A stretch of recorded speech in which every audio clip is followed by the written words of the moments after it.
morning students. Welcome back to Zeitgeist class. Let's begin the class with transgender inequality. Transgender inequality is the unequal protection transgender people receive in work, school and society in general. Transgender people regularly face transphobic harassment. Ultimately, one of the largest reasons that transgender people face inequality is due to a lack of public understanding of transgender people. Several recent studies from trans equality have shown that transgender individuals face discrimination within their own family units and schools, in employment and housing, within government settings, through hate crimes and under the justice and legal systems. From a young age, children are often brought up in heteronormative settings within their own homes and in school. Parents oftentimes respond quite negatively when their children cross gender barriers, prompting transgender youth to run away. As a result, homeless transgender youth are more likely to turn to drug dealing, car theft, and sexual exploitation. According to the Human Rights Campaign, less than 43% of gender expansive youth said they could turn to an adult in their family if they were worried or sad. In education, transgender individuals also describe discrimination from peers. Transgender youth are 3 times more likely to be excluded by peers because they are different. A survey of National Center of Transgender Equality states those who expressed a transgender identity or gender non-conformity while in grades K-12 reported alarming rates of harassment, physical assault and sexual violence. Harassment was so severe that it led almost 1/6 to leave school in K2 settings or in higher education. Those who identify as transgender at an early age may have troubles when their identity conflicts with judgment from traditional school protocol, whether public or private. Discrimination may come from classmates who tease or physically harm transgender people as a result of transphobia. Because of incidents such as these, the Transgender Day of Remembrance was created to respect and keep in memory gender non-conformists who have been killed through acts of prejudice. This annual event held on 20th November is acknowledged internationally in schools, neighborhoods and church. Mental and physical strain through varying forms of assault by their peers is an unfortunate effect on openly transgender students. Children, we are going to continue the poem What It's Like to Be Transgender, written by Lee Mukog. All of you please take the second stanza in page number 62 in your textbook. Let me recite the lines for you. The winner to a game the other kids couldn't play. I was the mystery of an anatomy. A question asked but not answered.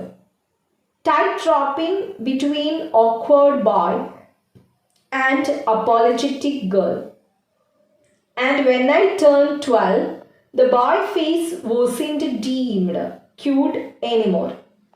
It was met with nostalgic aunts who missed seeing my knees in the shadow of skirts, who reminded me that my kind of attitude would never bring a husband home, that I exist for heterosexual marriage and childbearing, and I swallowed their insults along with their slurs.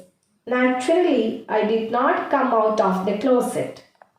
The kids at my school opened it without my permission, called me by a name I did not recognize, said lesbian. But I was more boy than girl, more Ken than Barbie. Are you ready to go through the glossary? Mystery of an anatomy. It means the condition of being neither a male nor a female. Next word is tightrope.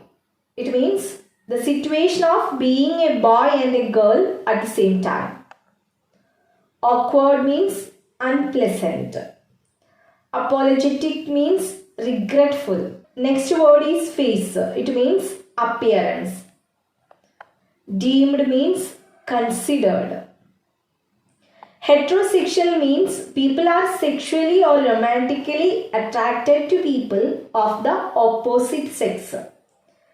For example, heterosexual men are sexually or romantically attracted to women, and heterosexual women are sexually or romantically attracted to men.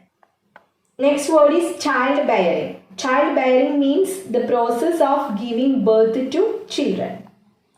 Slur means allegation about someone that is likely to insult them or damage their reputation. Come out of the closet means publicly announce a preference, especially a sexual preference.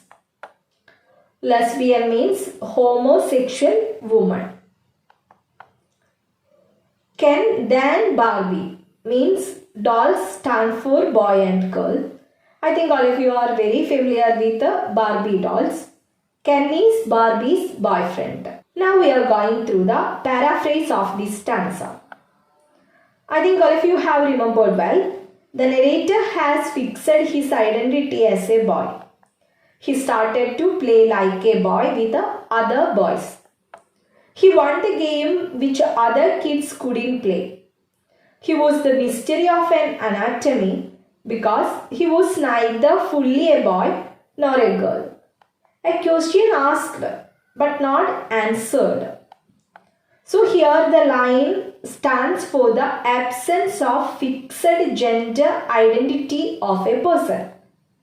Here the narrator's identity was a question mark to the society. So he tried to balance between awkward boy and apologetic girl. He had the identity of a boy and a girl at the same time. When he turned 12, the boy face wasn't deemed cute anymore. The society was not ready to accept the narrator as a boy. At the age of 12, the narrator observed that the boyhood face wasn't deemed cute anymore. In the poem, What It's Like to Be Transgender, Lee Mukov explains what it is like from his point of view. He discusses the fact that he was taught from a young age that what he felt was something that needed to be cured and how he prayed to be fixed.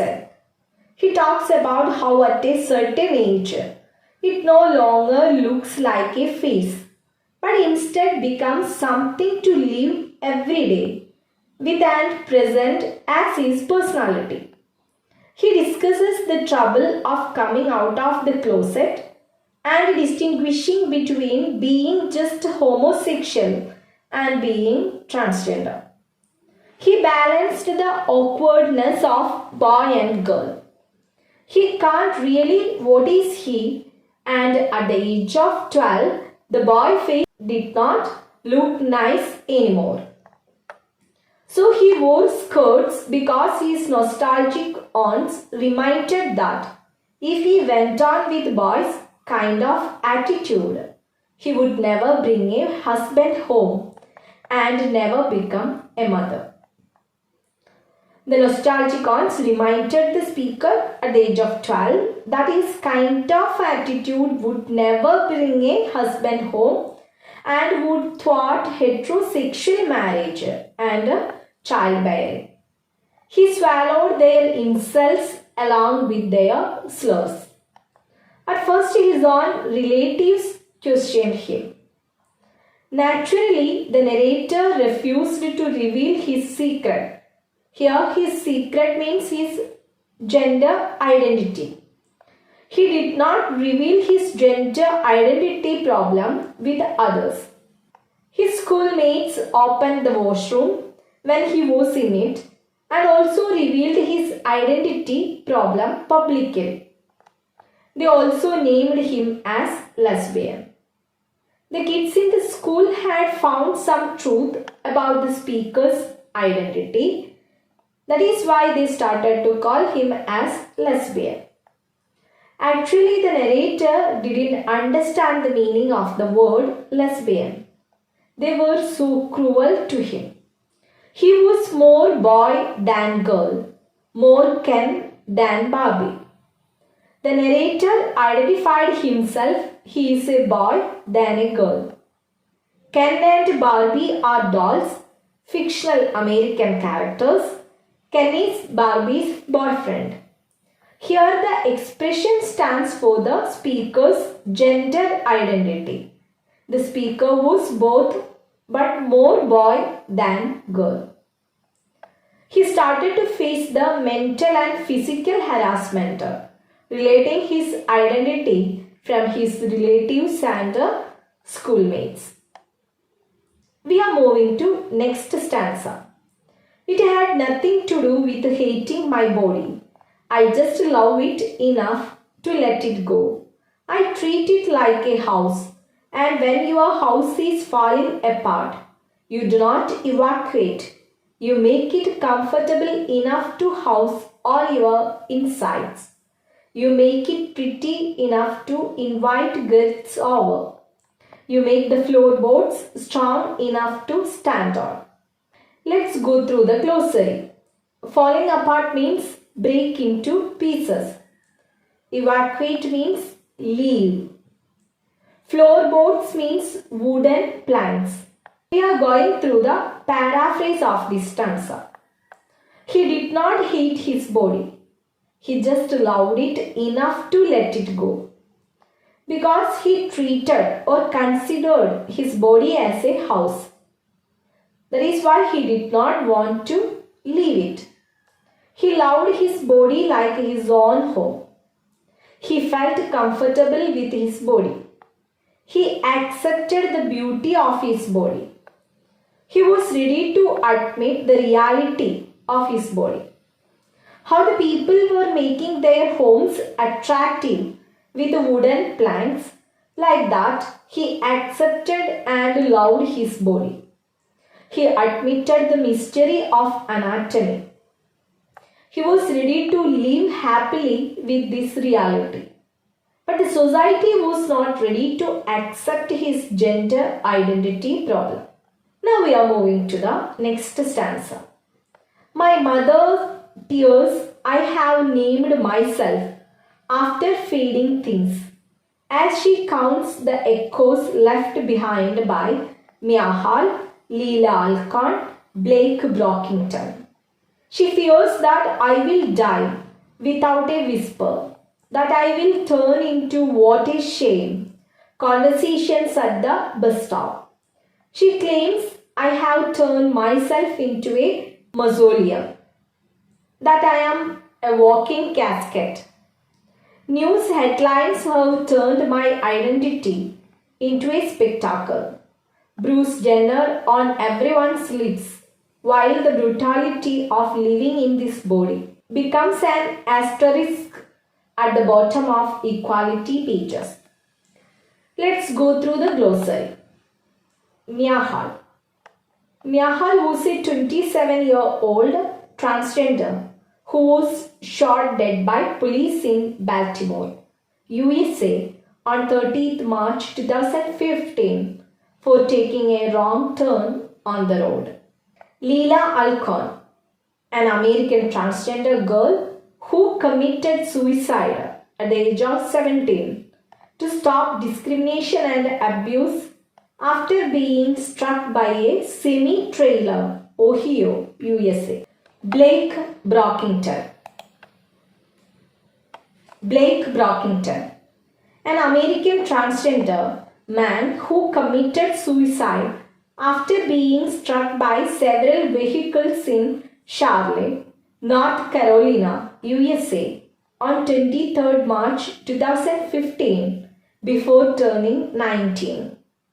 Blake Brockington was the first openly transgender high school homecoming king of the state. Mausoleum means mansion top. It is a stately, impressive building in which the bodies of dead people are buried.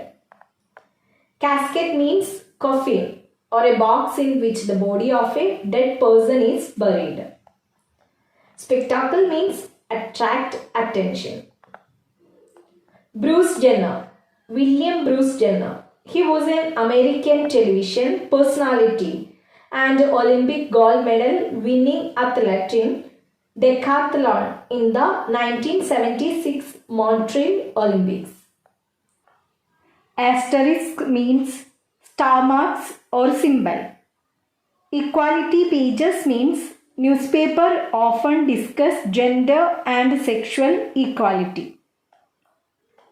Now we are going through the paraphrase of this stanza. The narrator's mother fears he would fade away like Mia Leela Alcon, Blake Brockington, who either committed suicide or were shot dead. She also fears that the narrator would die in a whisper, and people will speak of him as "what a shame" at the bus stop. People would speak about his death publicly. The speaker's mother fears that the speaker will die without a whisper because she heard that many transgender people died in the same way. Mihal, Leela Alcon, Blake Brockington all died without an identity. The mother claims that then he would turn into mausoleum and was a walking coffin. All news headlines would turn his identity into a spectacle, like Bruce Jenner. People like him are left out when the societies discuss about equality of gender, as he belongs to neither group. We are moving to the next stanza. No one ever thinks of us as human, because we are more ghost than flesh. Because people fear that my gender expression is a trick, that it exists to be perverse, that it ensnares them without their consent, that my body is a feast for their eyes and hands, and once they have fed off my cure, they will regurgitate all the parts they did not like. Let's go through the glossary. Perverse means behave in a way unacceptable to others. Ensnare means traps somebody in a snare. Consent means agree to do. Feast for their eyes means strange body of the transgender for visual and sensory pleasures. It shows the attitude of the mainstream society towards the sexual and gender minorities. Next word is cure. Cure means a word describes sexual and gender identities other than straight and cisgender. Lesbian, gay, bisexual, and transgender people may all identify with the word cure. Regurgitate means bring back already swallowed food back up through one's throat. Now we are going through the paraphrase of this stanza. No one ever thinks of them as human because they are more ghost than flesh. People fear that the narrator's gender expression is a trick. So then the speaker says that no one ever thinks of transgender as human because that they are more ghost than flesh, and people fear that the expression is their trick, that it exists to be perverse. People believe that the transgenders deliberately behave in a way unacceptable to others. They fail to recognize the real problem of transgenders. So it ensnares or traps them without their consent. His body is a feast for their eyes and hands once they have fed off his cure. They will regurgitate all the parts they did not like. Through this stanza, once again, Lee Mukop reminds us that society is so cruel towards the transgenders. They are mentally and physically harassed by the public. Now we are moving to the next stanza. They will put me back into the closet, hang me with all the other skeletons. I will be the best attraction. Can you see how easy it is to talk people into coffins, to misspell their names on gravestones? And people still wonder why there are boys rotting. They go away in high school hallways. They are afraid of becoming another hashtag in a second. Afraid of classroom discussions becoming like a judgment day. And now oncoming traffic is embracing more transgender children than parents. Let's go through the glossary. Back into the closet, hang me with all the other skeletons means to put people back into the closet. It refers to the common experience of placing the transgenders in the closet to reform them. Rotting means tease or make fun of. Hashtag means a word preceded by a hash sign to identify messages on a particular topic. Judgment Day means, according to Christianity, the day the world ends and everyone is required to stand up for the final verdict. In Malayalam it means Andhyavidinal. Embrace means accept willingly. Now we are going through the paraphrase of this stanza. They will put him back into the closet, hang him with all the other skeletons, and he will be the best attraction. It refers to the common experience of placing the transgenders in the closet to reform them. Reform means make changes in order to improve it. The narrator reminds us it is very easy to talk about people into coffins. Even people had the habit to misspell their names on gravestones. But we can't understand why the boys are making fun of these transgenders. They are teasing them. We can't find out the reason behind it. That means the transgenders always torture by the public. They had many bad experiences in school. The society already gave hashtag for all the transgenders. That is why transgenders always afraid of classroom discussions because of their bad experiences in school and public places. The narrator also speaks about the judgment day. But at the same time, the last line, I think all of you have remembered well the last line. I just recite it. Now oncoming traffic is embracing more transgender children than parents. This line means that the transgender children get more acceptance among public. The public are more sympathetic and consideration are given to them than their parents. In my introduction class, I have already told you transgenders also face the problem relating their gender identity in their own home. That is why the narrator reminds us the public are more sympathetic and they are giving consideration than their parents. Now we are going through the last stanza. I wonder how long it will be before the trans suicide notes start to feel redundant, before we realize that our bodies become lessons about sin, way before we learn how to love them. Like God didn't save all this breath and mercy. Like my blood is not the wine that washed over Jesus' feet. My prayers are now getting stuck in my throat. Maybe I am finally fixed.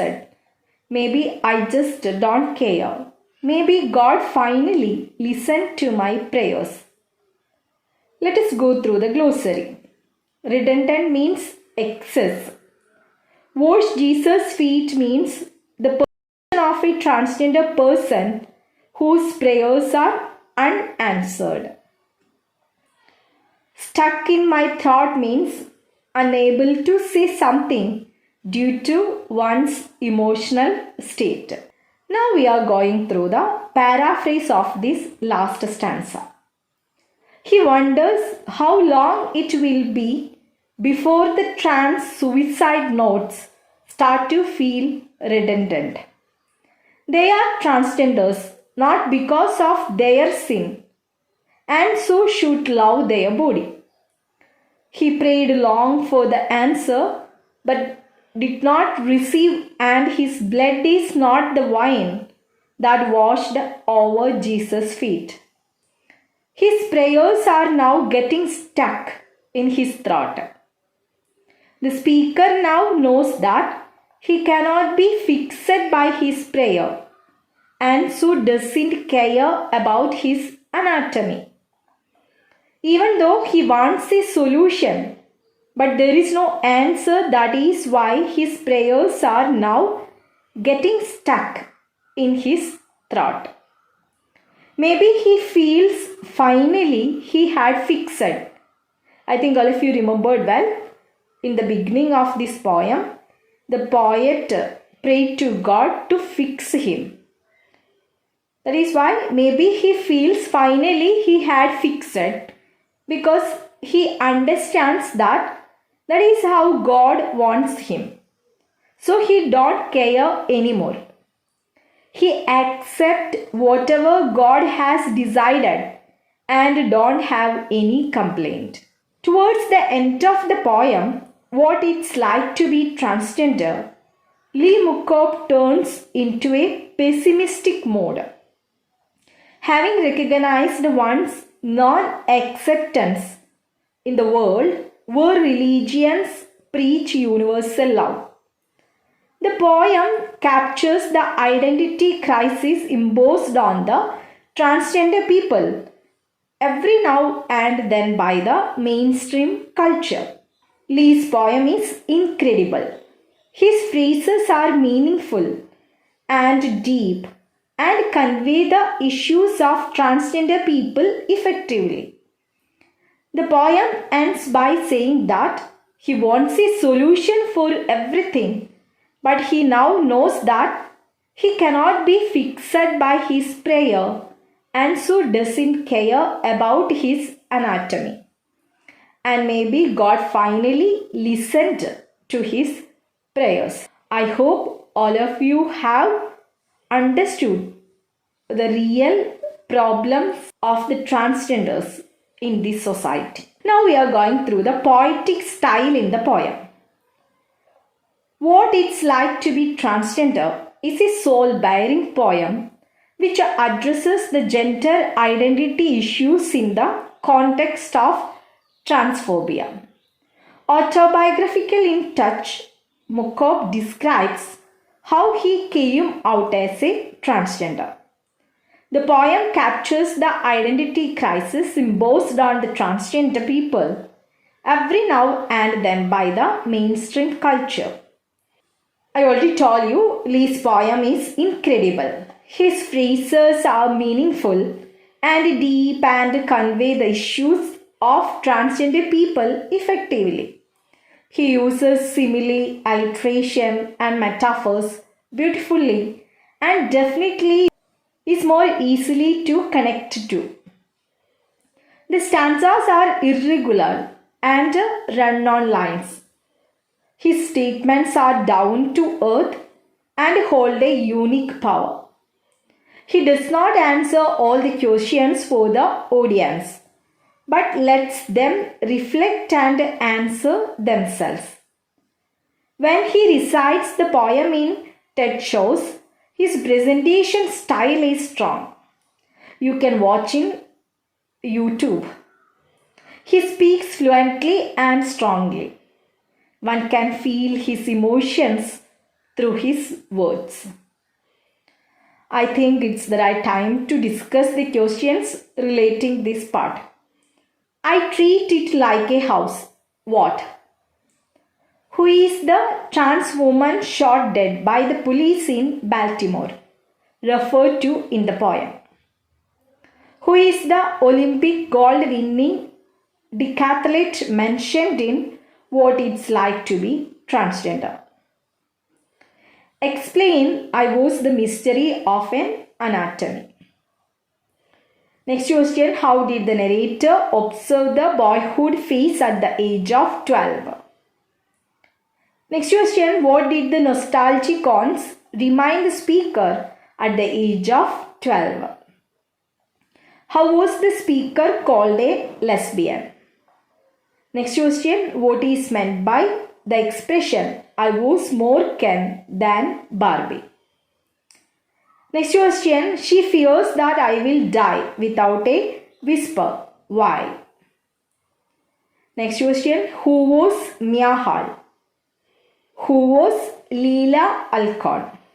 Who was Blake Brockington? Next question, why does no one ever think of transgender as human? Second last question, explain now oncoming traffic is embracing more transgender children than parents.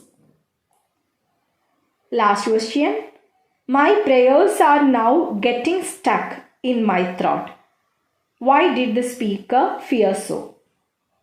I'm sure you can easily find out the answers of all these questions. Students, we have successfully finished the module 2 and 3. Study the module well, take care and stay at home. Happy learning. Thank you.